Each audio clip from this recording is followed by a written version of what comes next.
Aujourd'hui, on se pose la question, qui est Jésus-Christ? Allez, c'est parti. C'est le podcast du pasteur. C'est le podcast du pasteur. Ouin, ouin, ouin. Abonnez-vous. Boum, boum, boum. Ouais, j'essaie de mettre un peu plus d'énergie, être un vrai influenceur slash youtubeur, mais non, non, on va rester cool. J'espère que vous allez bien. Bonjour à tous, bonjour frères et sœurs, c'est le pasteur Tito Motivele et je vous souhaite la bienvenue dans le podcast du pasteur. Le podcast qui a pour but d'apporter un peu de lumière et de nuance dans ce monde sombre et gris. Alors aujourd'hui, on va continuer ce que nous avions commencé dans l'épisode 27, c'est-à-dire parler de Jésus-Christ. On en a parlé dans l'Ancien Testament, aujourd'hui on va en parler dans le Nouveau Testament. J'espère que ce sera utile, profond, fun et que ça va changer des vies. Mais on commence avec notre première rubrique, les news du pasteur.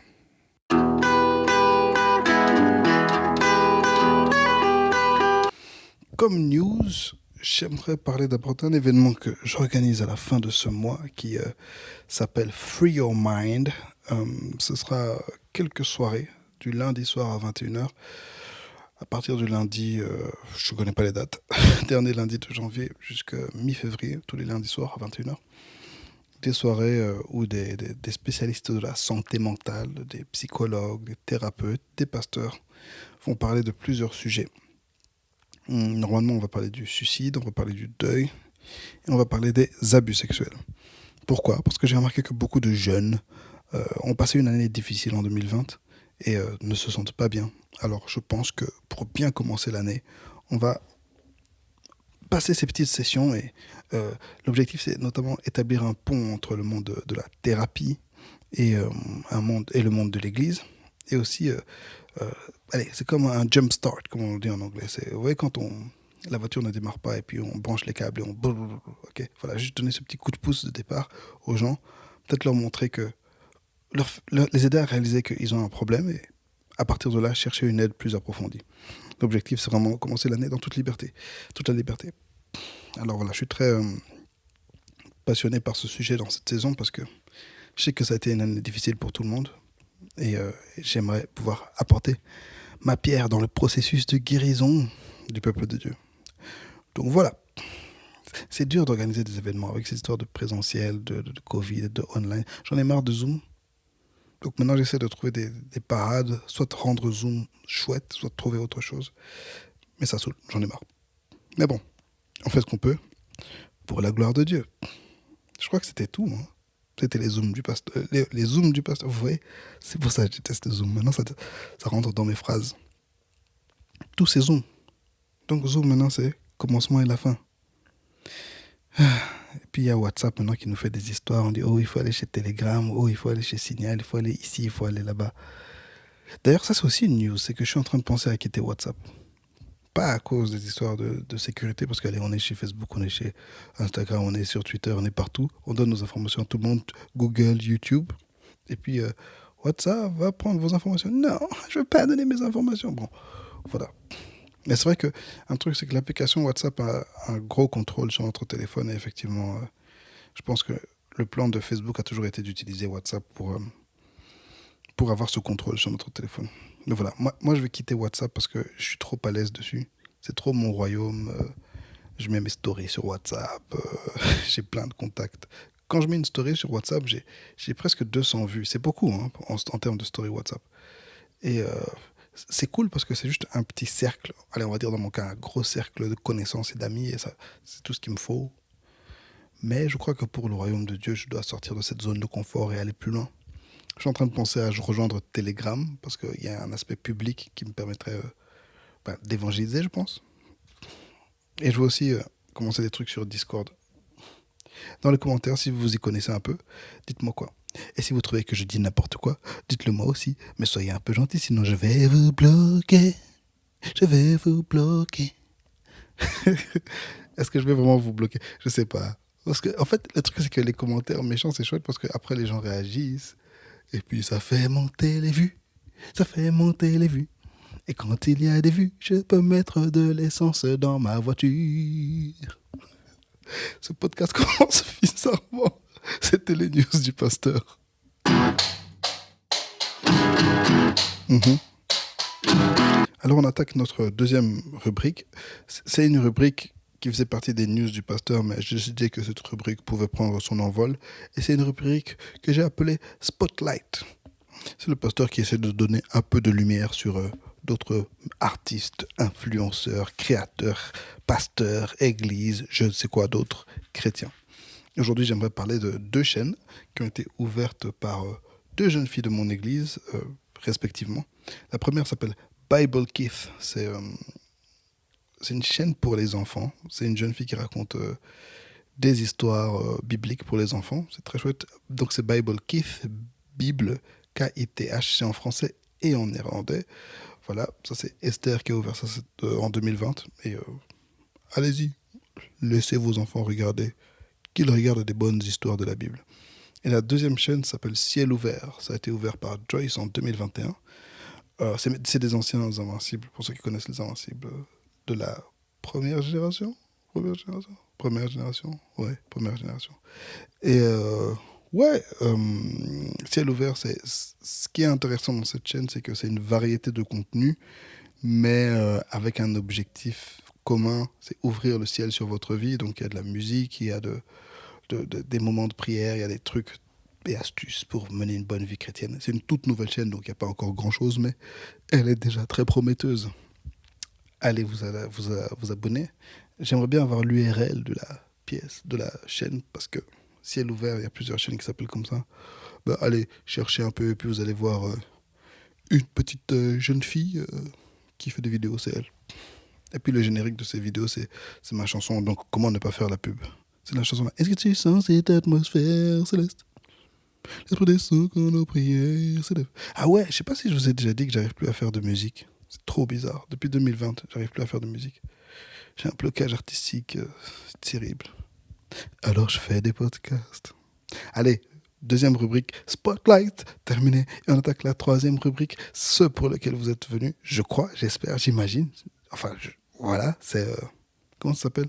Le dossier du pasteur, où j'explique ce qui se passe dans le monde chrétien. Sauf que cette fois-ci, je vais parler vraiment la base. On parle de Jésus. All right. Épisode 29. Qui est Jésus? J'ai dit épisode 29. En fait, je crois que je me suis emmêlé dans les épisodes. Je crois que ça, c'est épisode 28. Et c'est dans l'épisode 26 qu'on avait parlé de Jésus dans la Bible, dans l'Ancien Testament. Mais aujourd'hui, on va se poser la question, qui est ce Jésus? C'est la question que les disciples se sont posées, en fait, de son vivant. En fait, c'est qui ce gars? Il dit des choses tellement bien. Il vient d'où? Qu'est-ce qu'il veut nous apporter? Et où est-ce qu'il veut nous emmener? Mais qui est-il? Et puis après ça, il est mort, il est ressuscité, il est revenu. Et puis il est juste monté au ciel. Et la question était encore, qui est ce Jésus? On voit le livre des Actes, et il prêche Jésus. Et puis après les Actes, tous ceux qui ont fréquenté Jésus sont morts. La génération suivante des chrétiens est venue et s'est posé la question pendant des centaines d'années. Qui est au final ce Jésus? Et ça a l'air d'être une question simple, mais des guerres ont été faites à ce sujet. L'Église est arrivée à une réponse assez inéquivoque, que Jésus est 100% Dieu, 100% homme, il est fils de Dieu, etc. Il est le Messie. Tout le monde n'est pas d'accord. Les Juifs ne sont pas d'accord avec le fait qu'il est le Messie et surtout pas qu'il est le fils de Dieu. Les musulmans ne sont pas d'accord avec le fait qu'il est le fils de Dieu. Certains chrétiens ont une définition un peu différente. Certains pseudo-chrétiens n'ont pas du tout cette définition. Mais aujourd'hui, on va vraiment balayer le Nouveau Testament pour parler un peu de qui est Jésus. Si je devais donner toutes les références du Nouveau Testament, on serait là pour 20 ans. Alors je vais me focaliser sur quelques aspects et surtout sur quelques livres. Ah oui, il est 22h, je suis fatigué, j'ai eu une longue journée. Si vous m'entendez bâiller, pardonnez-moi. Et puis je parle un peu avec une voix douce parce que ma famille dort, à part ma très chère épouse qui est en réunion de travail pour une chaîne YouTube dont je vous parlerai sans doute très très très bientôt. Voilà. Aujourd'hui, nous parlons de Jésus-Christ. C'est ce que les théologiens appellent la Christologie, l'étude de la personne de Jésus-Christ. Ah oui, un truc, je ne sais pas si je vous l'ai déjà dit, mais je ne suis pas techniquement un théologien. J'ai fait de la théologie, j'ai un diplôme de leadership d'une université chrétienne avec des cours de théologie. J'ai fait une première année de théologie, j'ai un certificat un peu de théologie, j'ai fait pas mal de cours, mais je n'ai pas de bac ni de master en théologie, ni de... Voilà. Mais j'ai un peu étudié, je connais deux, trois trucs. C'est un sujet qu'on va aborder avec beaucoup d'humilité et de simplicité. Comment étudier l'infini, en fait? Comment étudier ce qui est parfait? Comment étudier celui qui est infiniment grand? Comment étudier Dieu avec nos simples mots, avec nos simples cerveaux? Ce n'est pas vraiment possible, mais on va essayer. Pas pour, pas pour le plaisir de la connaissance, mais pour nous rapprocher de lui, pour mieux le comprendre afin de mieux le représenter, mieux le servir, mieux lui ressembler, afin d'avoir des vies transformées par lui. J'espère que c'est ce qu'on peut faire. Ok? C'est parti. Je vais commencer par une première considération, c'est le fait que, excusez-moi, la Bible, depuis Genèse jusqu'à Apocalypse, a volontairement un langage, je vais utiliser le mot ambigu. Ambigu, ça veut dire qu'il présente deux ou plusieurs sens possibles dont l'interprétation est incertaine. C'est pas vraiment ambigu parce qu'en réalité, l'interprétation est certaine. Une fois que vous prenez le temps de l'interpréter, vous analysez le texte et l'esprit agit en vous. Mais la Bible ne dit pas certaines choses clairement, directement. Pourquoi? Et Jésus nous l'a dit, parce que certaines choses sont réservées pour les élus. Il faut que l'Esprit nous aide à comprendre ces choses. Jésus lui-même sur terre n'a pas tout dit à tout le monde directement. On parle du secret messianique dans l'évangile de Marc essentiellement, où Jésus interdisait aux gens de dire qui il était, interdisait aux gens de dire qu'il les avait guéris, interdisait aux disciples de parler de lui autour de lui. On trouve ça dans Marc chapitre 1, 44, 5, 43, 7, 36, 8, 26, 8, 30, 9, 9, entre autres. Jésus ne voulait pas Jésus ne voulait pas que les gens sachent au début qui il était, le secret messianique. Il est arrivé incognito et a commencé à se révéler petit à petit. De la même manière, Dieu, dans l'humanité, s'est révélé petit à petit. À Abraham, à Moïse, il a dit un peu plus. À David, il a dit un peu plus. Et puis on arrive au Nouveau Testament, il se révèle un peu plus. Et une fois que Jésus parle, la révélation est parfaite et le Saint-Esprit descend. Et on nous raconte les dernières histoires des apôtres. Et il se révèle particulièrement à l'apôtre Paul qui nous explique toute une doctrine sur Jésus. La Bible nous laisse chercher. Je crois que c'est Michée qui nous dit chercher Dieu pendant qu'il se trouve encore. C'est cette idée qu'on doit chercher Dieu. Jacob s'est battu avec Dieu. Jacob s'est battu avec Dieu en disant « Je ne te lâche pas jusqu'à ce que tu me bénisses ». C'est ce même combat qu'on doit avoir avec la parole de Dieu. Je me bats avec la parole de Dieu jusqu'à ce qu'elle me bénisse, jusqu'à ce que je comprenne. Donc, comprendre qui est Jésus, dans la mesure qu'on peut le faire, c'est un combat, c'est quelque chose qui demande du travail. Et c'est ce qu'on va faire aujourd'hui. Alors, faites attention, méfiez-vous de tous les gens qui ont des réponses toutes faites. Non, mais Jésus, il est pas. Jésus, c'est juste un philosophe, c'est juste un prophète, c'est juste un ceci, cela. Un truc par rapport à Jésus. Désolé, j'ai des notes, des grosses notes, mais avant d'attaquer ça. Certains disent que Jésus est un prophète. Certains disent que Jésus est juste un sage. Écoutez, et je crois que c'est le théologien C.S. Lewis qui a dit ça. Soit Jésus est le Fils de Dieu, soit Jésus est un fou, soit Jésus est un menteur. Parce qu'il est arrivé lui-même en disant qu'il était le Fils de Dieu. Et en laissant sous-entendre qu'il était Dieu. Et si ce qu'il a dit est faux, soit il l'a dit parce qu'il était fou, soit il l'a dit parce qu'il est un menteur. Lui-même ne s'est pas présenté juste comme un rabbi, lui-même ne s'est pas présenté juste comme un sage, lui-même ne s'est pas présenté juste comme un prophète. Donc les personnes qui disent ça contredisent Jésus lui-même, ce qu'il a dit lui-même de lui. Ok. Mais en fait, une autre notion qu'il faut comprendre lorsqu'on on attaque la personnalité de Jésus, de Christ, et ce que dit la Bible, en fait, non seulement sur Christ, mais sur Dieu, ce qui nous amène à la question de la Trinité, c'est qu'il y a une ambivalence dans la pensée juive. Je vous en ai déjà parlé à plusieurs reprises. Une ambivalence, c'est le caractère de ceux qui comportent deux composantes de sens contraire ou de ceux qui se présentent sous deux aspects. Euh, dans la pensée juive, une chose peut être cette chose, et elle peut être aussi une chose qui semble contraire. Et Dieu fonctionne très fort dans cette pensée. Et encore une fois, nous, humains, sommes très limités dans notre compréhension de Dieu. Désolé, hein, avant d'attaquer, j'ai vraiment qu'on ait certaines bases. Ça fait déjà 15 minutes que ce podcast a commencé, on n'est pas encore dans le sujet, mais on va y arriver. On va y arriver. Est-ce que Jésus est Dieu? Je vais commencer par la grosse question et puis je vais revenir sur des trucs plus simples. Dans Marc, je vous ai parlé de ce secret messianique.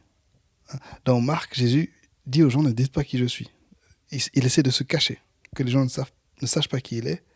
Et finalement, tout à la fin du livre, il se révèle aux prêtres juifs. Et c'est ça qui pousse à sa condamnation. Et cette révélation se passe dans Marc chapitre 14, versets 61-62. On va lire ça ensemble. Jésus gardait le silence et ne répondait rien. Vous voyez le secret. Jésus gardait le silence et ne répondait rien. Le grand prêtre l'interrogea de nouveau et lui dit, « Es-tu le Messie, le Fils de Dieu béni ?» Jésus répondit, « Je le suis. Et vous verrez le Fils de l'homme assis à la droite du Tout-Puissant et venant sur les nuées du ciel. » Je ne vais pas analyser tout ce que dit ce texte parce qu'on va parler de certains principes plus tard, mais on lui demande, « Es-tu le Messie, le Fils de Dieu ?» Ok. Et il répond, « Je le suis. » Donc certains diront, oui, là il dit juste qu'il est le Fils de Dieu, il est le Messie, mais il ne dit pas qu'il est Dieu. Sauf qu'en grec, « je le suis », c'est « ego eimi ». Ego eimi, qui est la même phrase en fait du grec que Dieu avait dit à Moïse quand il s'est présenté. « Je suis ». Les prêtres ont compris le message. Ils ont compris que cet homme-là disait qu'il était Dieu. Et c'est pour ça qu'on l'a condamné. Même chose dans Jean chapitre 8, verset 58. Jésus leur dit, « En vérité, je vous le dis, avant qu'Abraham fût, je suis. » Avant qu'Abraham fût, je suis. Cette traduction est bizarre. Normalement, ça devrait être « Avant qu'Abraham fût, je fus ». Mais c'est parce qu'en grec, il dit « Avant qu'Abraham fût, ego eimi », je suis. Quand Abraham n'était pas encore, c'est pas que j'étais. Non, je suis. Avant, j'étais déjà la personne que je suis. Parce qu'il a toujours été, parce qu'il est celui qui est, qui était et qui vient, parce qu'il est Yahweh. Jésus fait comprendre aux gens qu'il est Yahweh. Tous ceux qui ont la compréhension donnée par le Saint-Esprit et une compréhension de la parole comprennent que là, Jésus dit qu'il est Yahweh. Et je veux juste donner deux autres textes qui nous révèlent un peu la personnalité de Christ. La personne de Christ dans le Nouveau Testament, c'est Colossiens 1, 15, 17. On va juste lire ça d'une traite. C'est tellement magnifique. Colossiens 1, 15, 17. Le Fils est l'image du Dieu invisible, le premier-né de la création. En effet, c'est en lui que tout a été créé dans le ciel et sur la terre, le visible et l'invisible. Trône, souveraineté, domination, autorité. Tout a été créé par lui et pour lui. Il existe avant toute chose et tout subsiste en lui. Il est la tête du corps qu'est l'Église. Il est le commencement, le premier-né d'entre les morts, afin d'être en tout le premier. En effet, Dieu a voulu que toute sa plénitude habitât en lui. Waouh, quel paragraphe. Ça commence par nous dire qu'il est l'image de Dieu, et à la fin, ça nous dit que toute la plénitude de Dieu habite en lui, et que toute la création a été faite par lui, et qu'il est le premier, il est le commencement, et que tout a été fait en lui. C'est merveilleux. Et ensuite, je voulais parler juste de Jean 1 qui nous explique que Jésus est la parole. Qu'au commencement était la parole et que la parole était avec Dieu et que la parole était Dieu. Donc, avec ces quelques textes qu'on vient de voir, on comprend déjà un peu la nature métaphysique. Je ne veux même pas dire cosmique parce que je veux dire hyper cosmique parce que c'est plus que du cosmos. C'est plus que du cosmique, c'est la nature éternelle de Jésus. Waouh, C'est vraiment Dieu qui est venu, qui est venu sur terre. Rappelons-nous de l'histoire de la naissance de Jésus. L'ange dit clairement à Marie que c'est l'Esprit qui viendra en toi et te donnera cet enfant. Il a été engendré de l'Esprit. C'est l'Esprit qui est venu se poser en Marie et nous donner cet enfant. C'est vraiment Dieu qui est venu sur terre pour marcher avec nous. J'ai le sourire même quand j'en parle parce que je trouve ça tellement sympa. Je trouve que Dieu est tellement sympa. Il a quitté le ciel juste pour venir marcher avec nous et rester avec nous. Et c'est tellement cool. Je suis reconnaissant en fait parce que, allez, qu'est-ce que nous sommes? Qu'est-ce que je suis? Qu'est-ce que tu es? Juste des hommes, imparfaits, très vilains. Je parlais pas de l'apparence physique mais du caractère. Et pourtant Dieu est venu marcher avec nous. C'est tellement chouette. Gloire à son nom. Waouh. Alors là, on va attaquer quelques livres. On va parler de Matthieu. Ensuite, on va parler de Jean, de Hébreux et de Apocalypse. En fait, j'ai tellement de notes que je ne sais pas si ça va tenir en un épisode. Je crois qu'on va essayer de faire une vingtaine de minutes et puis si on s'arrête, on s'arrête. D'accord? Je suis sûr que j'ai blindé de notes. Mais bon, souvent, j'aime dire ça et puis je finis en 5 minutes. Et parfois, je me dis, oh, j'ai beaucoup et puis oui, ça prend 4 heures. Allez, on va y aller. Je me suis focalisé sur quelques livres qui nous disent beaucoup de choses sur Jésus. Tous les livres, toute la Bible nous parle de Jésus. Mais là, je veux tirer de grosses notes de ces quelques livres. Commençons avec l'évangile de Matthieu. Déjà dans son chapitre 1, verset 1, Matthieu nous parle de Jésus-Christ. Il appelle Jésus directement le Christ. Comprenez que l'ange avait dit à Marie que l'enfant devrait s'appeler Jésus. C'est ça son prénom, Jésus, qui signifie en hébreu Yehoshua, enfin, qui en hébreu c'est Yehoshua, ça signifie Dieu sauve. Okay, c'est le sauveur. Mais il y a ce qualificatif de Christ qu'on lui rajoute. Et Christ, ça vient du grec Christos. Et Christos, c'est la traduction de l'hébreu Hamashiach. Et tout ça, ça veut dire simplement loin, celui qui a été loin, celui qui a reçu l'onction. Et rappelez-vous, dans l'Ancien Testament, l'onction, c'était cette huile qu'on déversait l'huile qu'on déversait soit sur les prêtres pour les consacrer, soit sur les rois pour les introniser. Et ce qu'on a déjà appris avec Jésus la semaine passée, mais qu'on va encore répéter aujourd'hui, c'est que, enfin il y a 2 semaines, c'est que Jésus est prêtre et roi. Il est le oint, il est le méga oint. David était oint comme roi, et il a donné cette lignée de roi. Aaron était oint comme prêtre, il a donné une lignée de prêtre. Jésus, et aussi, on voit aussi que Élie, le prophète Élie a oint, comment il s'appelle, Élisée comme prophète. Jésus, il est les trois en fait. Il est le prêtre, il est le prophète et il est le roi. C'est vraiment lui loin. En lui, toute la plénitude de la puissance de l'Esprit se manifeste et de l'appel divin se manifeste. C'est vraiment lui loin, le Christ. Ça, c'est la première chose que Matthieu nous dit. Ensuite, il y a plusieurs termes qui reviennent dans Matthieu. Je vais d'abord parler de 3 premiers. C'est fils de l'homme, le fils de David et le fils d'Abraham. Fils de l'homme, fils de David, fils d'Abraham. Jésus s'appelle lui-même fils de l'homme et les gens l'appellent fils d'Abraham, de David et fils d'Abraham. Fils de l'homme, on en a parlé il y a 2 épisodes. C'est cette idée qu'il est humain. Ça vient de Daniel 7, cette figure que Daniel a vue, qui était un fils de l'homme. Un fils de l'homme, ça veut dire simplement un humain. En fait, ça insiste sur... ça insiste sur sa nature humaine et ça insiste sur le fait que c'est un descendant de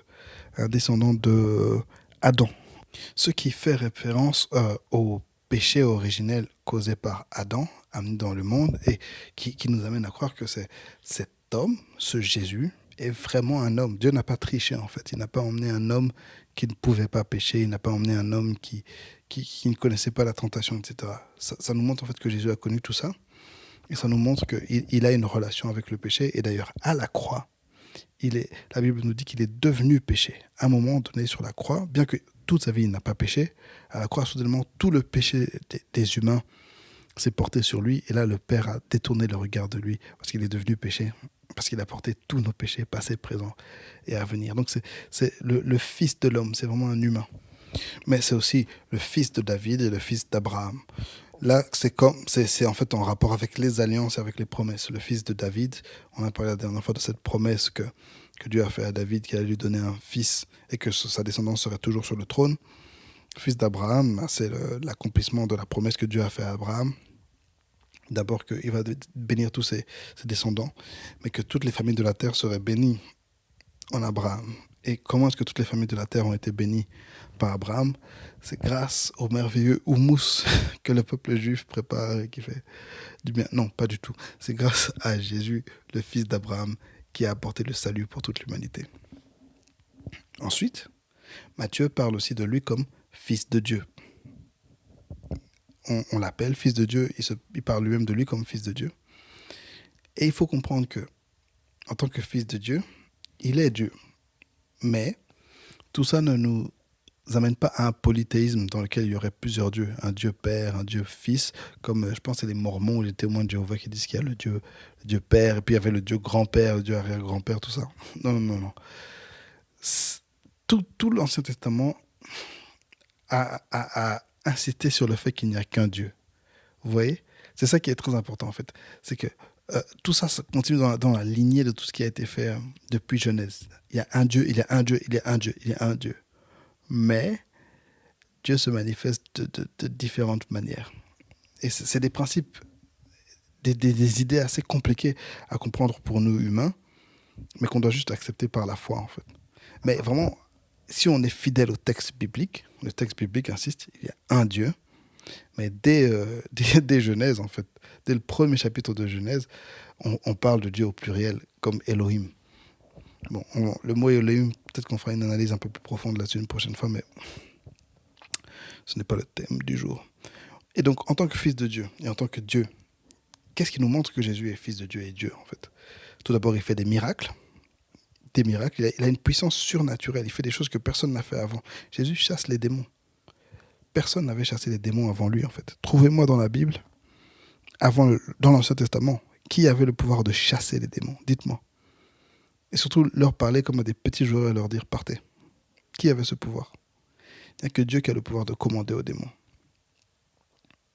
Ensuite, il est adoré. Il y a des gens qui se prosternent et qui l'adorent.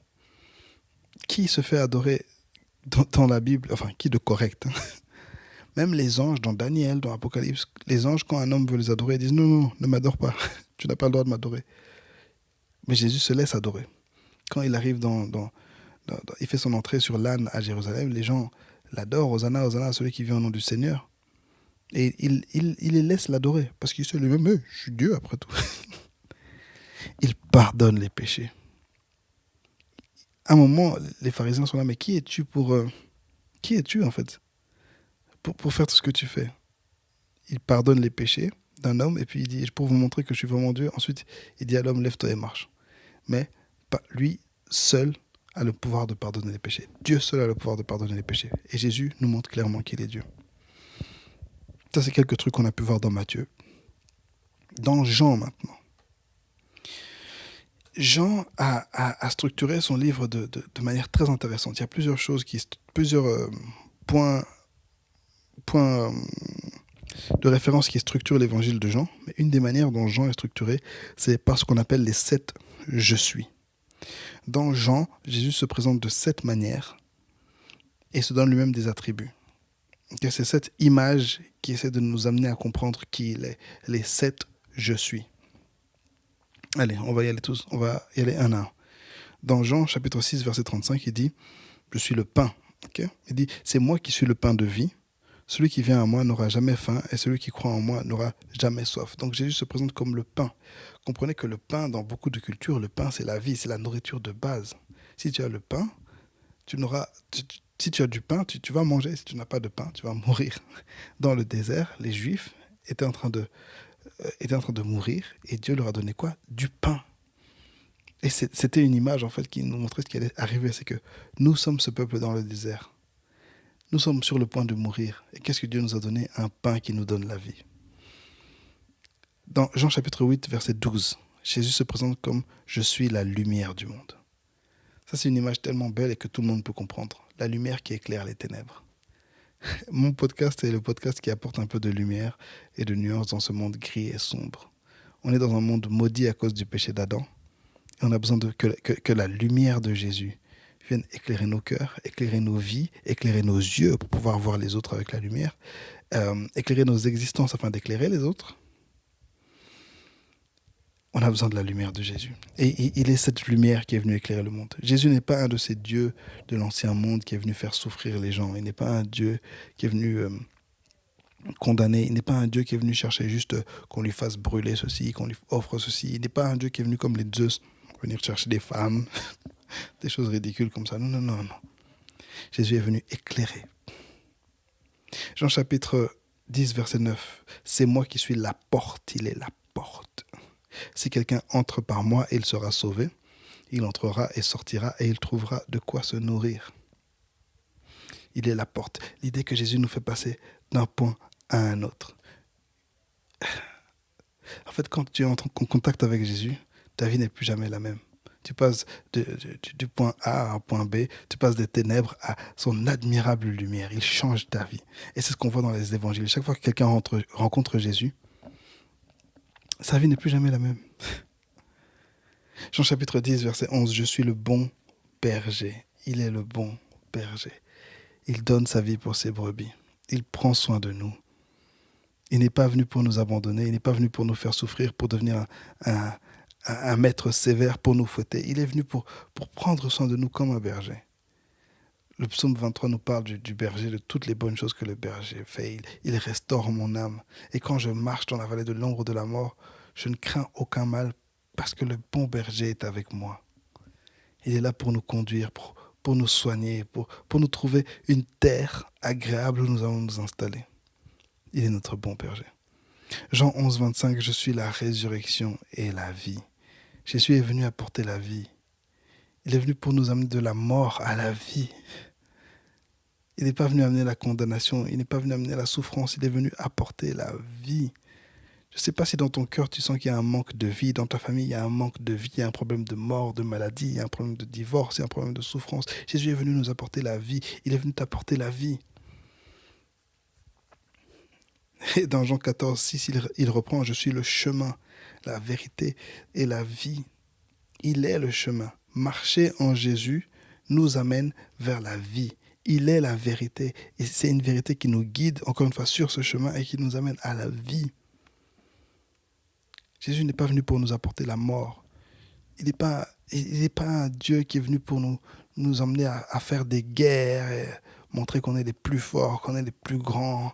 Il n'est pas un Dieu qui est venu nous amener de l'argent, des bénédictions matérielles. Et il y a beaucoup de choses. Surtout si on parle de l'Ancien Testament et même du Nouveau Testament. Il y a beaucoup de choses. Il y a beaucoup de bénédictions matérielles. Il y a beaucoup de bonnes choses. Mais plus que ça, il est venu nous apporter la vie. La parole de Dieu nous dit que à quoi sert un homme de gagner le monde entier s'il perd son âme. Je vous en ai parlé la semaine passée aux influenceurs. À quoi ça sert de gagner le monde entier et de perdre son âme? À quoi ça sert d'avoir toutes ces bénédictions matérielles? Si on perd la vie. Et Jésus est venu nous apporter non seulement la vie ici, mais la vie éternelle. Il veut que nous vivions à jamais avec lui. Il a dit, j'ai préparé.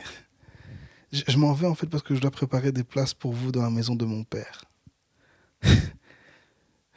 Ça me fait sourire, je suis désolé. C'est pas chouette. C'est vraiment chouette. Il dit, écoutez les gars, je dois vous laisser ici. Je sais que c'est pas très cool ici. Vous aimeriez venir avec moi, mais attendez. Je vais aller préparer de la place pour vous. Et puis vous allez venir. On va passer de bons moments ensemble. Et finalement, Jean chapitre 15, verset 1. Il dit, je suis le vrai cep. C'est moi qui suis le vrai cep et mon père est le vigneron, le vrai cep. Ça, c'est en rapport avec l'arbre, la vigne. Hein. Et le vrai cep, c'est l'arbre. Il dit que je suis le vrai arbre. Encore une fois, référence à Genèse chapitre 1, l'arbre de vie, Apocalypse chapitre 21, l'arbre de vie, Ézéchiel 37, arbre de vie. Jésus est l'arbre de vie qui apporte la guérison aux nations. Il est le vrai arbre. Et si on reste accroché à lui, si on reste ses sarments, cette vie va couler au travers de nous. Je ne sais pas si vous réalisez cette image de cet arbre qui va trouver sa substance dans le sol et qui la distribue à ses branches. Et nous, lorsqu'on est connecté à lui, tu ne dois pas te battre en fait quand tu es connecté à un cep. La vie va simplement couler en toi. Mais il nous dit aussi que son père est le vigneron. C'est son père qui s'occupe de tout ça. Et Jésus nous enseigne aussi sur sa relation avec son père. Mon père est le vigneron. Dans Jean 14, quand il disait que le chemin, la vérité et la vie, il nous dit qu'il nous amène au Père. Donc, un des jobs de Jésus, c'est nous emmener vers le Père, afin que le Père nous gère, afin qu'on entre dans le domaine d'autorité. Bon, il a l'autorité partout, mais dans le domaine de gestion et des bons soins, voilà, des bons soins de son Père. Voilà. Les 7 je suis, le pain, la lumière, la porte, le bon berger, la résurrection, la vie, le chemin, la vérité et la vie, le vrai cep. Ça, c'est Jésus dans Jean. Waouh, c'est tellement bien. On va parler du livre d'Hébreux. Hébreux, c'est un de ces 2 livres bibliques, enfin, 2 livres du Nouveau Testament, qui sont de longs raisonnements continus. Il y a vraiment Hébreux et Romains qui sont 2 grosses expositions théologiques, des développements d'idées théologiques qui veulent nous expliquer quelque chose de A à Z en de longs chapitres. Et Hébreux, autant Romain veut nous parler de nous, ce que nous sommes en Christ, ce que nous étions et ce que nous sommes devenus, autant Hébreux commence d'abord par bien nous parler de qui est Jésus, qui et surtout qui n'est pas ce Jésus, et surtout, en fait, Jésus est au-dessus de qui. Il nous donne une série de personnes au-dessus desquelles Jésus se trouve. Alors, dans Hébreux chapitre 1 à 2, le texte nous explique comment Jésus est au-dessus des anges. Christ est plus qu'un ange.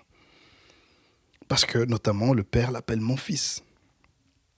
Parce que David dit dans le psaume 110, le Seigneur a dit à mon Seigneur, assieds-toi à ma droite et je ferai de tes ennemis ton marchepied.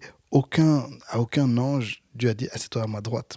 Donc le Christ est plus qu'un ange. Dans Hébreux chapitre 3, le texte nous explique que Christ est plus que Moïse. Le texte nous dit que Moïse était un très bon serviteur, un très bon serviteur dans la maison. Un excellent serviteur, mais un serviteur dans la maison. Mais la maison, c'est qui? C'est Christ.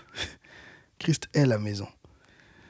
Donc Christ est supérieur à Moïse. Il faut comprendre que pour les Juifs, surtout de l'époque de Jésus, voilà, Moïse, c'était la référence. Et jusqu'à présent, je pense que pour les Juifs, Moïse est toujours leur référence, plus même qu'Abraham, parce qu'il leur a donné la loi. Mais le texte vient nous dire, ok, Moïse est venu apporter la loi, et Moïse avait dit que je vais vous donner un serviteur supérieur, un serviteur qui va venir après moi. Mais il dit d'abord, chapitre 3, que Christ est supérieur à Moïse. Ensuite, au chapitre 4, il dit, ce serviteur qui est venu après Moïse, certains vont dire, oui, il y a eu Josué qui est venu après Moïse. Et là, le texte nous dit, non, Christ est plus que Josué. Parce que, premièrement, Josué n'avait pas cette même relation que Moïse avait avec Dieu. Or, dans la prophétie de Moïse, il dit, oui, ce serviteur va venir après moi et va vous enseigner dans toutes ces mêmes choses que je vous ai montrées. Et il aura cette relation avec Dieu comme moi, en fait. Et Josué n'avait pas ça. Donc, Hébreux chapitre 4 nous explique que Christ est supérieur à Josué. Donc, jusqu'à présent, on sait déjà que Christ est supérieur aux anges, supérieur à Moïse, supérieur à Josué. Ensuite, Hébreux chapitre 4 à 7 nous explique comment Christ est supérieur à Aaron. Christ est supérieur à Aaron. Je vous ai expliqué qu'il y avait plusieurs lignées. Lignée royale de David et la lignée sacerdotale, la lignée des prêtres qui venait d'Aaron. Et là, le texte nous explique que Jésus est un prêtre d'une lignée supérieure et antérieure à celle d'Aaron. Là, il est prêtre selon l'ordre de Melchisédek. On en a parlé il y a 2 semaines, mais je reviens dessus. Dans Genèse, à un moment, Abraham tombe sur Melchisédek, ce roi et prêtre, serviteur du Très-Haut, sacrificateur du Très-Haut, que le texte nous dit. Et Hébreux nous explique comment Melchisédek n'a ni généalogie, ni explication par rapport à qui il est, parce qu'il n'a pas de commencement, en fait. Et que Jésus, sa prêtrise, date d'avant celle d'Aaron, parce que rien que cet épisode de Melchisédek date d'avant Aaron. et que Jésus est prêtre selon l'ordre de Melchisédek. Donc, en quoi est-ce que cette prêtrise de Melchisédek est supérieure à celle d'Aaron? Tout d'abord parce que elle est antérieure. Ensuite, parce que la prêtrise de Aaron elle a été établie sur base de la loi et sur base de la filiation. Alors que la prêtrise de Jésus, elle a été établie sur base de sa personne, de qui il est, et sa personne éternelle et parfaite. Un prêtre descendant d'Aaron pouvait être un pécheur, d'ailleurs les prêtres devaient se... Non, ils étaient des pécheurs, d'ailleurs ils devaient se purifier eux-mêmes. Mais la prêtrise de Jésus est basée sur sa personne en tant que Christ, en tant que Dieu éternel et parfait. Ensuite, la prêtrise de Jésus par Melchisédek, comme nous dit le psaume 110, « Je te le jure, tu es prêtre selon l'ordre de Melchisédek. » Elle a été établie par serment. Dieu a fait un serment par lui-même que Jésus est prêtre. Et donc, alors que les autres, leur prêtrise a été établie par la loi, la prêtrise de Jésus a été établie par serment. Dieu a juré par lui-même. Donc c'est supérieur à la prêtrise d'Aaron. Ça, c'était Hébreux 4, 7. Donc voilà, ces quelques chapitres nous montrent comment Christ est supérieur à tout ce qu'on a vu avant. Ensuite, ce que j'aime bien, c'est dans Hébreux 12, 2. Le texte nous dit que Christ est celui qui fait naître la foi et celui qui l'amène à la perfection. Christ est celui qui fait naître la foi et qui l'amène à la perfection. Il y a d'autres versions qui disent ces phrases de manière différente. Je vais essayer de vous trouver la version Louis II parce que je trouve qu'elle a toujours été un peu louche par rapport à ça. J'avais dû faire des recherches pour bien comprendre ça. Voilà, Louis II dit « Jésus est le chef et le consommateur de notre foi. » Jésus est le chef et le consommateur de notre foi. Or, il faut comprendre que le mot utilisé par chef, c'est le mot... mon grec est un peu vieux. Je veux dire, ça utilise le radical arché. Et arché, c'est un radical qu'on trouve dans archéologie, qu'on trouve dans patriarche, qu'on trouve dans monarque. Monarque? Oui. Et en fait, ce radical, ça signifie deux choses. Ça signifie ancien et ça signifie chef. Donc quand le texte de Hébreux 12... Enfin, ça signifie l'antériorité et ça signifie le pouvoir. Parce que dans les temps anciens, les notions de pouvoir et de ancien sont très forts en rapport. Donc quand ce texte dit que Jésus-Christ est le chef de notre foi, c'est pas seulement que Jésus est au-dessus de notre foi, c'est aussi que Jésus est celui qui est à la base de notre foi. Okay? Et donc en ça, cette traduction de Second 21 que je vous ai lu, Jésus est celui qui fait naître notre foi, est quand même un peu plus mieux, quoique en réalité les deux sont bonnes. Donc Jésus est le chef de la foi, celui qui est au-dessus de la foi, c'est lui qui a l'autorité sur la foi, mais c'est aussi lui qui est l'initiateur de la foi. Ok? Et l'autre terme, c'est qu'il est celui qui l'amène à la perfection. Alors que Hébreux 12, 2 dans Louis II nous disait que il est le consommateur de notre foi. Et en fait, le terme grec nous indique que Jésus est celui qui termine notre foi. Il est celui qui fait que notre foi arrive à la fin. Et donc voilà, c'est ces deux rôles de Jésus, en fait. Ça me rappelle une chanson qui dit « Tout parle de toi, Jésus ». En fait, notre foi commence par Jésus et elle termine par Jésus. Voilà, les deux mots, c'est... Je suis devant ma Bible interlinéaire. Les deux mots, c'est archégon et téléioten. Archégon et téléioten. Arché, il y a cette notion d'ancien, et télé, il y a cette notion de fin. Donc il est à la base, il est à la fin, et il est au-dessus de notre foi. Que toute notre foi est tournée vers Jésus. Toute la Bible parle de Jésus. Tout l'univers parle de Jésus. Nous devons vivre pour Jésus. Notre religion doit être basée et focalisée vers Jésus. C'est ça l'importance en fait de Jésus dans ce que nous sommes en train de faire, dans ce que nous sommes en train de vivre. Et je vous avais dit que ça va en fait. Je savais pas si j'allais durer, mais non. En fait, on arrive déjà à Apocalypse. Oh, ben ça va, on peut terminer ce podcast en un coup. Allez, on force. Ça fait déjà 45 minutes, mais on force. On va y arriver. Désolé, ma passion parfois m'emmène un peu dans des directions. Allez, Apocalypse. Apocalypse nous dit pas mal de choses sur Jésus. Tout d'abord, dans Apocalypse chapitre 1, 5, on appelle Jésus le témoin fidèle, le premier-né des morts et le prince des rois de la terre. Apocalypse a pas mal de trucs à dire sur Jésus. Encore une fois, c'est un livre qui est focalisé sur la fin des temps et ce qui nous parle vraiment de la victoire de Jésus, la victoire finale de Jésus et de l'Église. Et notamment du chapitre 2 à 3, il y a l'écrit, Jésus en fait, l'Esprit, le Saint-Esprit a des paroles à dire aux 7 églises d'Asie mineure. En fait, techniquement aux anges des 7 églises d'Asie mineure. Et dans chacune de ces lettres, on présente Jésus sous un qualificatif. Les différents qualificatifs qu'on vient de voir dans Apocalypse chapitre 1, 5, en fait, sont repris dans ces lettres et ils sont mieux expliqués. On s'étend en fait sur ces qualificatifs, ainsi que sur d'autres qualificatifs qui apparaissent au fil du livre d'Apocalypse. Donc, dans ces 7 lettres, on nous dit, j'allais dire 7 choses, on nous dit bien plus de 7 choses en fait sur Jésus. Et c'est très intéressant. Eh oui, j'ai pas fait d'études. J'ai étudié Apocalypse il y a longtemps, avec des jeunes de l'église, etc. C'est un livre sur lequel je reviens, mais c'est un livre qui a beaucoup de mystères. Il y a beaucoup de choses que je sais pas, d'accord. Je vais pas dire plus que ce que je sais. J'ai fait quelques petites études vite fait pour préparer ce podcast, mais voilà, il y a beaucoup de choses qui m'échappent. Hein. Je vais pas vous mentir ici. Oh non, ça signifie, je ne sais pas. Alright, c'est parti. Apocalypse 2, 1. Celui qui tient les 7 étoiles dans sa main droite, celui qui marche au milieu de 7 chandeliers d'or. Donc là, Jésus est celui qui tient les 7 étoiles dans sa main. Les 7 étoiles, selon ce que j'ai lu, les 7 étoiles, ce sont les églises. Les 7 étoiles, ce sont ces églises. Et ce texte, en fait, nous dit que Jésus tient l'église dans sa main. Jésus tient nos communautés dans sa main. 2020, on est tous passés par des temps difficiles. 2021 n'est pas facile. Partout, il y a des chrétiens persécutés. Hier, j'avais retweeté un message qui disait qu'il y a 350 millions de chrétiens persécutés dans le monde à chaque instant. Et je ne sais pas, peut-être que vous qui m'écoutez maintenant, vous êtes peut-être dans un pays où les chrétiens sont persécutés, vous êtes peut-être à l'est du Congo, vous êtes en Syrie, je ne sais pas où. Mais je tiens à vous dire que Jésus vous tient dans sa main. Il tient son église dans sa main.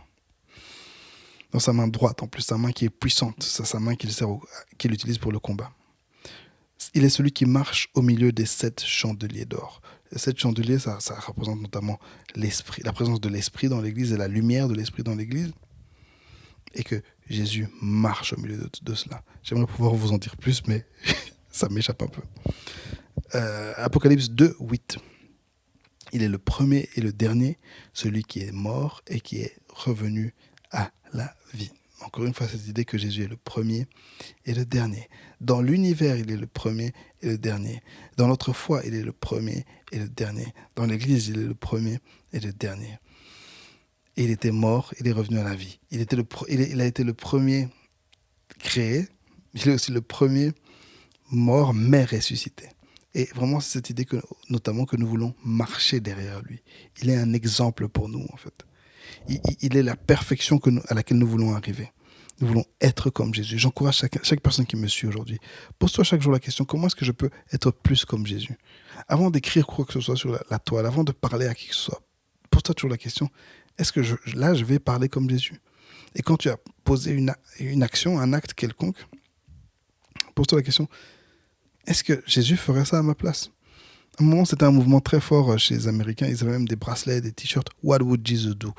What would Jesus do? Que ferait Jésus? Parce qu'il est notre exemple. Il est le premier et le dernier. Nous sommes morts comme lui dans le baptême. Se baptiser, c'est accompagner Jésus dans sa mort.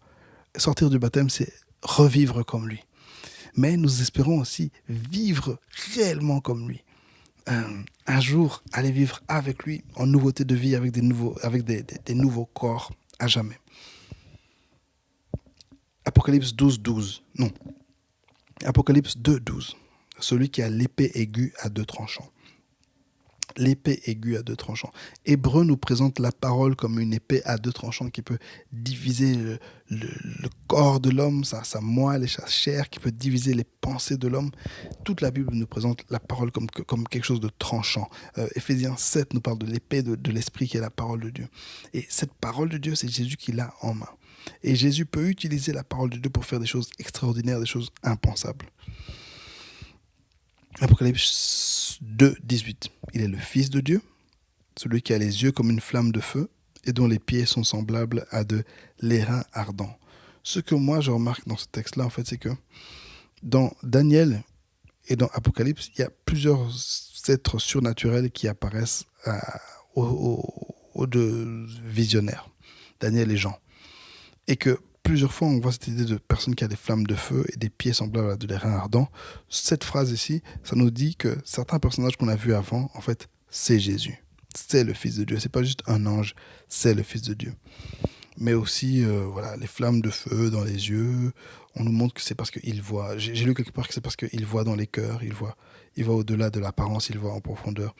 Et ses pieds sont semblables à de l'airain ardent. Il a des pieds en airain. Premièrement, c'est une référence à la statue de Daniel 2.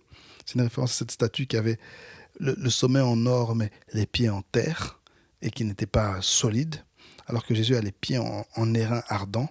C'est du métal, il a ses pieds solides, son empire et son règne sont solides. Mais aussi, j'ai lu quelque part que ce fer faisait trembler les nations quand il marche. Il fait trembler le monde, en fait, parce qu'il est puissant. Il y a ce côté terrifiant, en fait, dans cette représentation qu'on voit ici. Apocalypse 3, 1.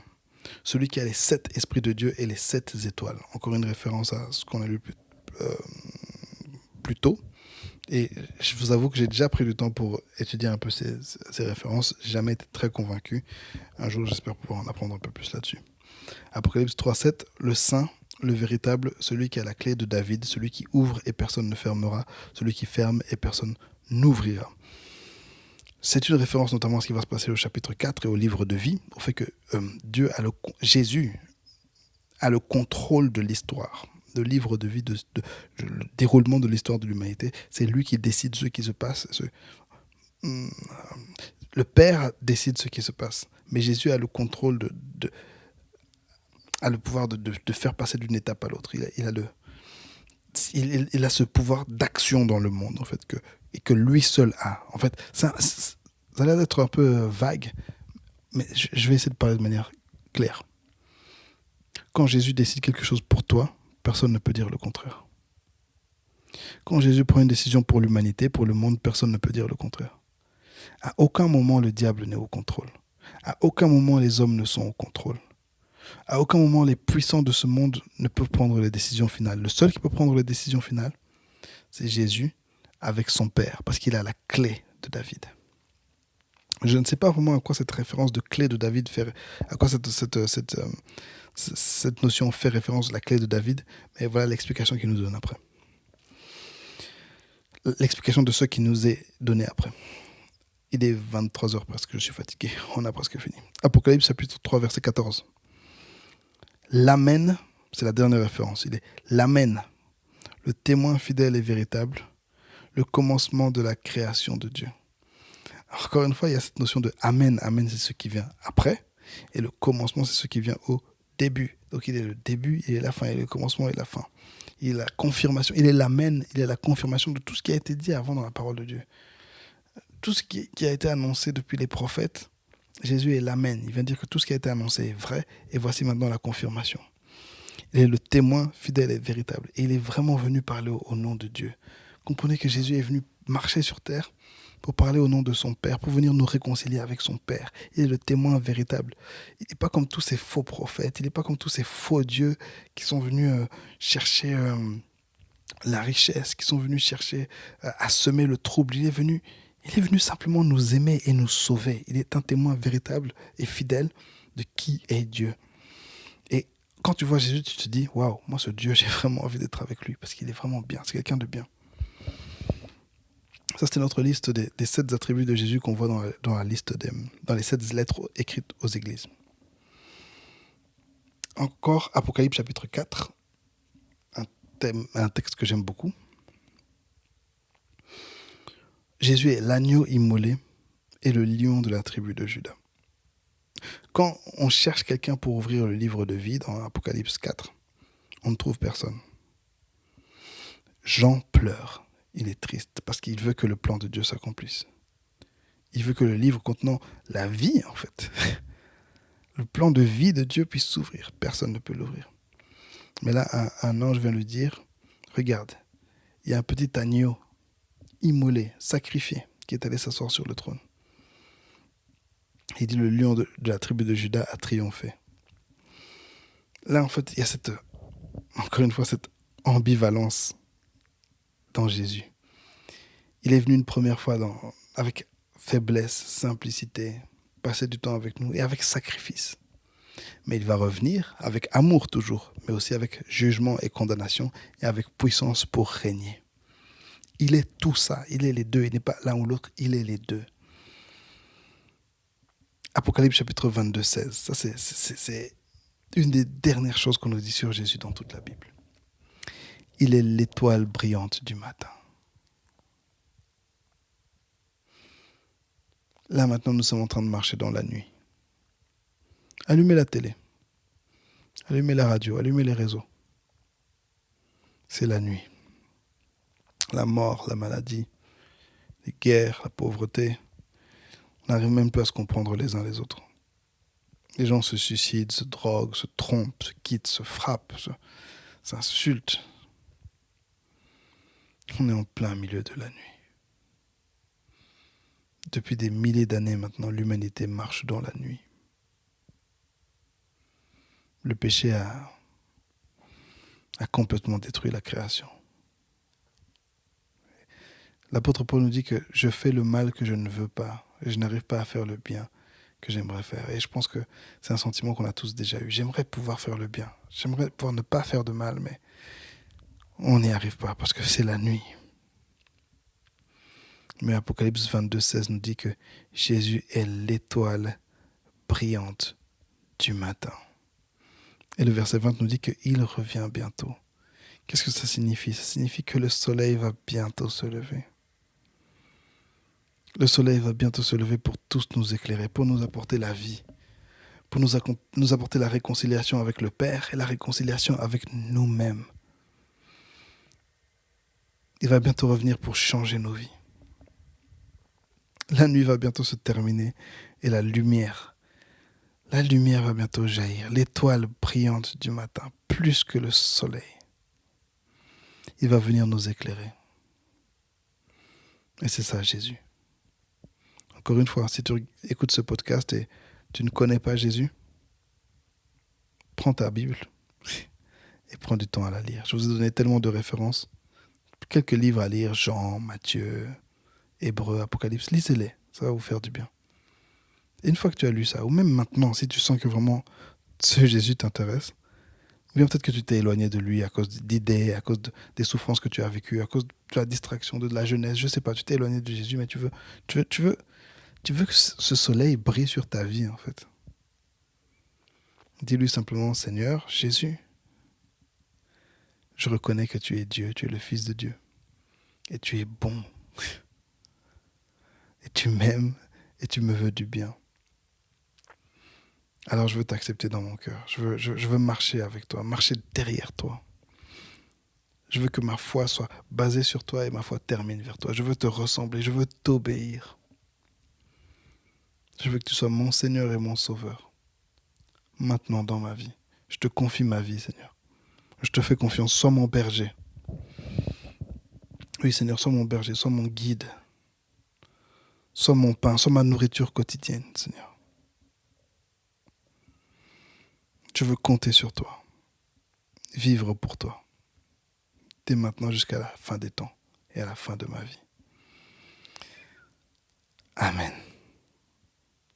Soyez tous bénis. C'était le podcast du pasteur. À la semaine prochaine. C'est le podcast du pasteur.